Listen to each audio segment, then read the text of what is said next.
Hey there, lovely readers. Urban Banshee here, and welcome to another episode of Fourth Wall Read.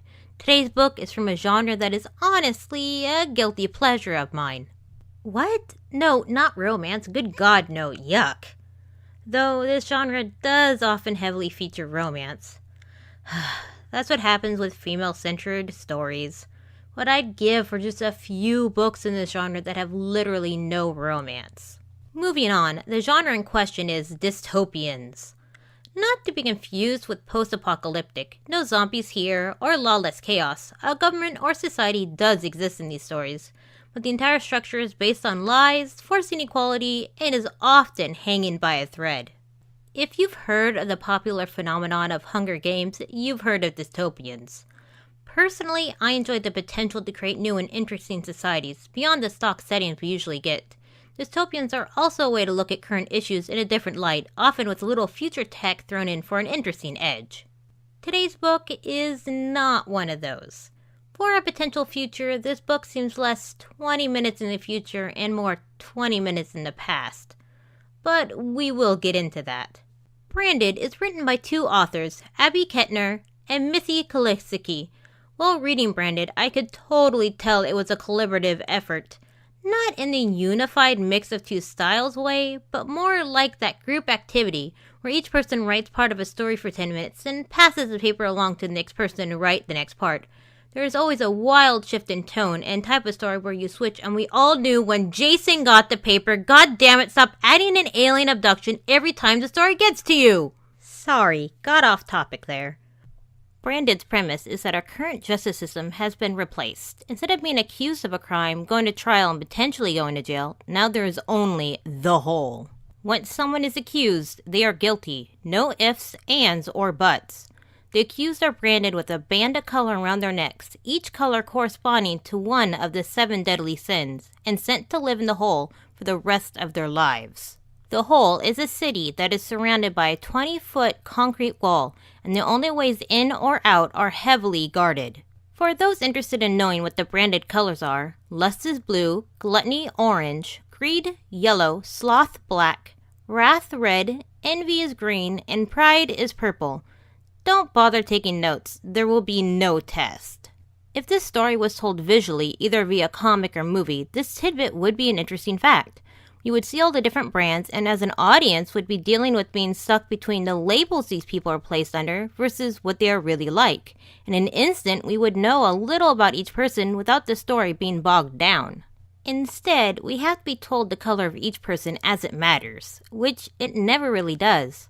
It is a bit distracting, and as I was reading, I was stuck between being upset at not knowing the brands of everyone, and also feeling like when we were told, it didn't flow and slowed the story down.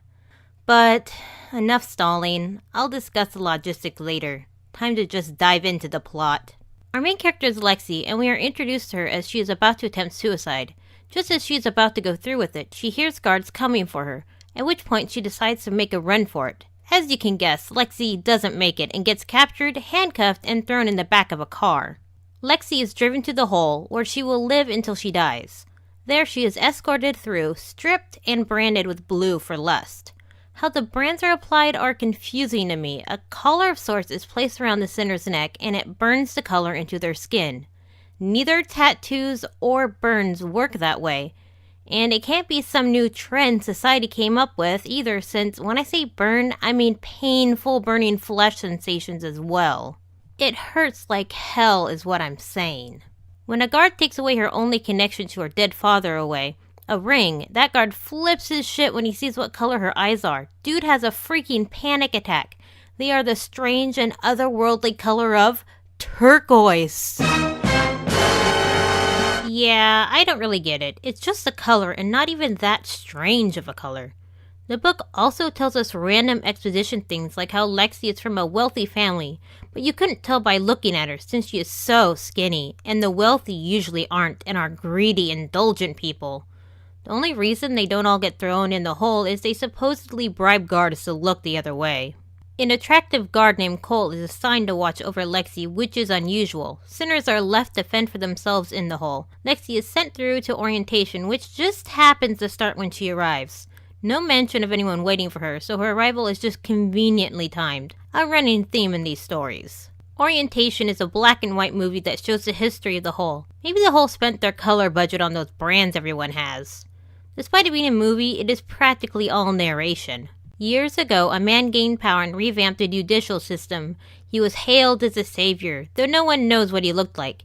He is simply known as the commander. How do you gain unchecked power without showing your face? The original commander is no longer around, but he has been succeeded by another man who is just like him and also is an unknown face. Logically, there is absolutely no reason to have a faceless dictator.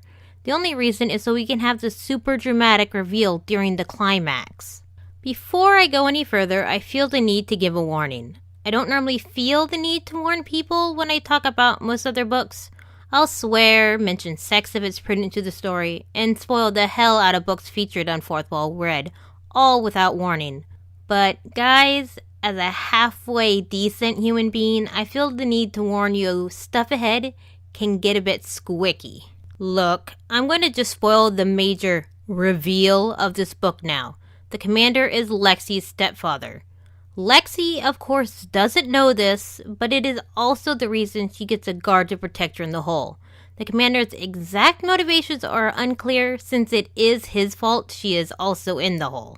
Long story short, he abused her emotionally and was extremely controlling. He even molested her at least once, which is when her mother walked in on them. Instead of protecting her, her mother turned Lexi in, while also changing the story to protect the stepfather, claiming Lexi had slept with a guy who escaped out the window and claimed Lexi refused to reveal her lover's name. The book is interspersed with flashbacks to moments of dealing with the abuse. During these moments, Lexi either becomes unresponsive or wakes up screaming. So at least they aren't there for no reason and are an actual symptom of PTSD. Characters around her do actually acknowledge when this happens. Doesn't stop the flashbacks from being distasteful though. Honestly, on my second read-through, I skipped past them. Back to the plot, Lexi is taken into the Hole via convoy. Whatever you picture the Hole to look like, make it much worse. The absolute picture of squalor and deprivation. It doesn't take long for a mob of people to grab at her. It is chaos. A woman screams slut at her. Men try to yank her off the convoy, saying they want her. A man even yells out that she will be his. Eventually, Cole fires into the mob, setting off the other guards to do the same. Guards aren't even aiming at specific people, they just open fire. Eventually they start driving again, running over people in the process. Cole pulls into a corner where Lexi pukes twice. Let's set up a counter, shall we? He roughly pulls her around, pointing out the hospital, which is where she will be working. It stands out easily as the tallest building in the Hole. Cole then leads Lexi to the place where she is now to live out what is left of her life. Turns out Cole not only will be escorting Lexi to and from work every day, but he will be living in an adjoining room, which makes Lexi visibly uneasy. Cole lectures her rudely to take it easy and all but straight up calls her a whore, and that she should feel lucky that she wasn't assigned to be a prostitute for her job. Okay, this is a bucket of WTF. Where the hell do I even start? So a woman has sex with a guy she isn't married to, is then arrested for that, labeled with the brand for lust, so everyone can know what a slut she is and the crime she committed. And then her assigned job in the Hole is to be a prostitute? Please tell me I'm not the only person that sees a problem with that. Don't even go thinking that this is some clever, ironic punishment. Citizens of the Hole are assigned jobs for the good of society. Basically slave labor. So they are actually less sex workers and more sex slaves. Since they can't say no, have no days off, which does apply to everyone's job, but this is by far the ickiest. Honestly, the worst part of this whole mess is no one acknowledges how disgusting this is. Not even our main character, a victim of this system. The sheer amount of slut-shaming our main character doles out via internal monologues is astounding. Lexi whines how unfair it is that everyone judges her based on her brand, when she does the exact same thing. The word hypocrite doesn't seem to cover it. Out in the hallway, men practically hump the door trying to get to Lexi. Eventually, Cole is able to get the men to leave, though it seems the men aren't really afraid since they more pout and shuffle away than flee for their lives. I'm baffled as to why this is. In fact, the crowd wasn't all that afraid either. The guards have full reign to kill any prisoners they feel like, so you'd think the people would be, at the very least, not wanting to piss them off. Lexi meets Cole's dog Zeus, a Great Dane. Narratively, this means Cole at his heart is a good guy, since only good people can raise a dog. In fact, he keeps switching between hot and cold in his attitude towards Lexi. Between that and the fact Lexi thinks he is handsome, there was absolutely no doubt in my mind that the writers intend to make them a couple. Cole exposits info about life in the hole, things like not only do sinners live and die in the hole, but their children will suffer the same fate, something like them having sinner blood in their veins. He also warns her about the factions that sinners have. The majority of sinners are red, black, or yellow, that blue don't last long, dying from suicide, diseases, or are straight up murdered, orange keep to themselves, and greens hang out with purple. Not that any of that matters. It is all false world building. Nothing holds up to the smallest of probing, and is there to just say, oh, look how terrible this world is, to get us to feel sympathy for Lexi. You know you've messed up when forcing kids to battle to the death seems like a believable alternative direction for society to go. On the way to her job at the hospital, Lexi is again attacked by a guy who wants to rape her. Zeus defends Lexi since having a guard protecting her isn't enough to scare off anyone. Maybe Lexi is just so damn pretty that any guy would gladly risk dying just for a chance to touch that ass. Afterwards, she throws up again. At the hospital, Lexi meets Dr. Sutton, the only licensed doctor in the hole. Right away, we know he's one of the good guys because of the poster he has in his office. Treat everyone equal. We are all born the same and die the same. I'm not even going to question the logic behind only having one doctor in the entire hole, but I do wonder why they bother having a hospital if no one cares about the sinners. Guards kill sinners willy-nilly, so at what point would a sinner get to go to the hospital? Before sending Lexi off to shadow a nurse, he warns her that just because she is in a hospital doesn't mean she is safe. Thefts, rapes, and murders still happen. This either is an attempt at foreshadowing, or completely useless, since Lexi of course won't do anything silly like being careful. After a long day, Lexi is led back to her home by Cole. Let's play a game. Guess whether their trip will be uneventful, or if Lexi will have to fend off yet another rape attempt. Ding! We have a winner! After being stopped by a beggar who says he can tell she is innocent by her eyes, bullets shoot out of nowhere, killing the beggar. Because that beggar wasn't an actual person, but a way for the audience to be told how special and unique Lexi is, being the only truly innocent person in the hole. Cole tells Lexi to run, but she is attacked by guys who try to rape her. She survives with minor injuries, and most importantly, her virtue is left intact. Lexi is distressed about all the attacks, to which Cole explains that she is literally the most beautiful person anyone in the hole has seen. No, really. The entire hole is buzzing with news of her and how pretty she is. Of course, Lexi doesn't really believe that because we can't have a female character be aware of how attractive she is. When Lexi finally asks Cole why he is ordered to protect her, he gets angry and says it doesn't matter. I don't know what is worse, how little Lexi cares to know what makes her special, or Cole's reaction. An easy solution would have been having Cole tell her he doesn't know. He is a soldier and he isn't supposed to question his orders. In the end, it is never cleared up why he got so mad at her for asking or what he was even told. It seems Lexi can't do something as simple as walking to work without something dramatic happening.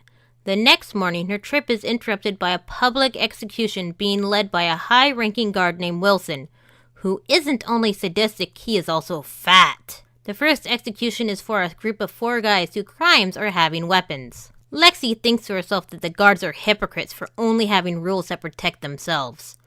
Which isn't quite how being a hypocrite works. The guards don't say one thing then act another. Now if the guards claimed that the branded have equal value as the guards, but then only enforce rules that protected guards, and rules that protected sinners were never enforced, it would make sense to call the guards hypocrites. A small thing, but it just further illustrates how the writing in this book felt off. After the faceless schmoes are shot and dead, Wilson says next up are the worst offenders. 2 people that fell in love. Ugh, it's just disgusting. Actually, it turns out that it is illegal for a guard to fall in love with one of the branded. The badly bruised and beaten woman is dragged on stage, and because this book doesn't feel like letting any other woman have any kind of dignity, she is in her underwear. Wilson wants to torture them before they're executed, because, evil sadistic guy. Which leads to the one scene that made me care about someone. The guard is able to break free even after having his hand chopped off and uses a hidden knife to stab his love in her heart, stopping her torture and granting himself a quick death as well. Seriously, bravo to that guy for understanding both of their positions and choosing a swift death over being stubborn and allowing the one he loves to suffer even more. Wilson is disappointed that his torture was cut short. Lexi, of course, throws up twice after this show. Any doubts there might have been about Cole and Lexi being the OTP for this story are definitely gone after that little scene. Their love would be forbidden, and the only problems they will face will be people trying to keep them apart. Isn't that what real love is made of? To drive the point further, Cole is even more rude and distant after that. At the hospital, Lexi is assigned to take care of a young girl named Alyssa, who is dying of driving the pointinitis, which takes the form of a vague blood disease. Alyssa has been in the hole for 5 years and is only 13 now. That puts her at around the age of 8 when she was thrown in the hole. You might ask, why was she arrested and branded yellow for greed? She is guilty of the foul deed of stealing a loaf of bread, or similar food item, for her starving family. Truly a criminal worth throwing in the hole.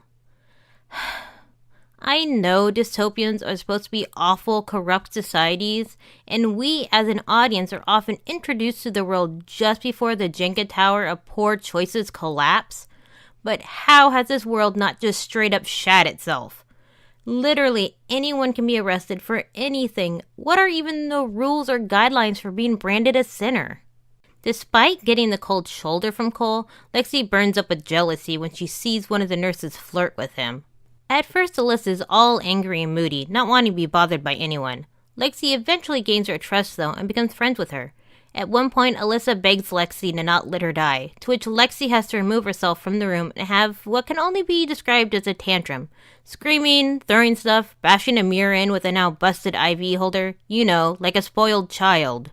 I get what the book is going for. A heartfelt scene with which we are to feel with Lexi, and be angry at the injustice of it all. It just doesn't work for me when you telegraph so hard that a specific character is supposed to be super tragic. In fact, one could argue that Alyssa has it much better than the majority of the whole.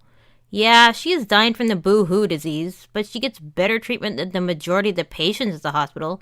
The only morphine the hospital has she gets, and let's be honest, her odds of surviving out in the rest of the hole aren't much better than her current situation. Plus, every chance she gets, Lexi is internally calling every woman she comes across a whore, or judging others based on their brands.